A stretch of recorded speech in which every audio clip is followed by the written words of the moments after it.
안녕하십니까. 일산 3동 대화동이 지역구인 기획행정위원회 국민의힘 김수진 의원입니다. 오늘 본 의원은 디지털 소외계층의 불편을 해소하고 정보 격차를 축소시키기 위한 정보화 교육 방안을 촉구하고자 이 자리에 서게 되었습니다. 코로나 팬데믹 이후 디지털 사회로 전환이 가속화되면서 디지털 기계를 활용한 정보 처리 역량은 현대인의 필수 능력이 되고 있습니다. 트렌드 모니터의 현대사회 정보 격차 및 정보 소외 현상에 따르면 요즘같이 코로나의 여파에는 비대면 서비스가 안전하게 느껴진다에 동의한 사람은 69.5%입니다. 하지만 비대면 서비스 도입 증가로 노인 등 디지털 취약계층의 어려움이 커질 것 같다라는 질문에도 85.5%가 동의했습니다. 이같이 비대면 서비스가 늘어나고 디지털 기기가 보편화되면서 발전된 기술과 안전성에 대해서는 다수가 긍정적으로 생각하고 있으나 그 반면 디지털 취약계층의 어려움이 커질 것이라고 우려하는 사람들도 적지 않습니다. 누군가에게는 너무나 쉽고 편리한 언택트 시스템이 정보 취약계층에겐 환경적으로 시도조차 할 수 없는 장벽이 되며 이 같은 디지털 정보 격차는 사회 불평등의 구조적 원인이 되고 있습니다.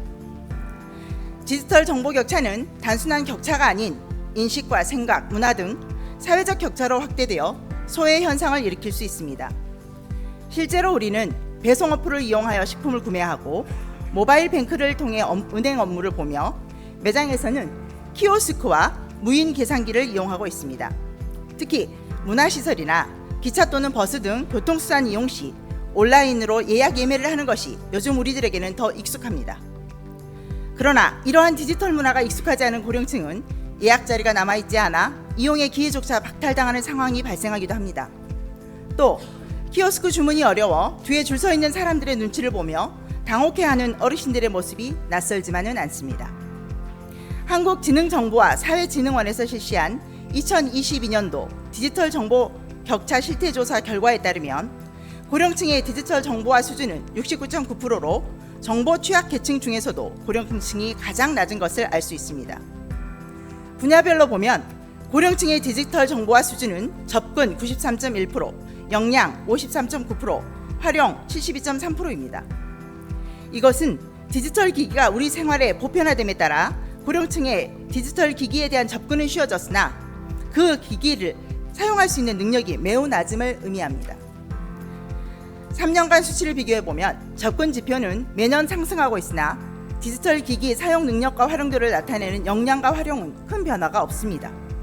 이는 고령층에 대한 디지털 기기 보급 속도에 비해 활용 대처 방안이 제대로 고안되지 않고 있음을 보여주는 것이라고 생각합니다.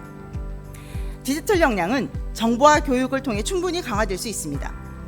현재 고양시의 정보화 교육은 각 구청에서 실시하고 있습니다. 화면은 각 구청에서 실시하고 있는 시민 정보화 교육의 일정표입니다. 내용을 살펴보면 취약계층을 대상으로 한 디지털 역량 강화 교육보다 한글, 엑셀, 파워포인트 같은 PC 기반의 교육이 대부분입니다. 디지털 취약계층을 대상으로 한 정보화 사업은 종합복지관에서 자체적으로 시행하고 있으며 기관별로 교육 내용과 환경이 다양하여 지역 간 편차가 크게 나타나고 있습니다.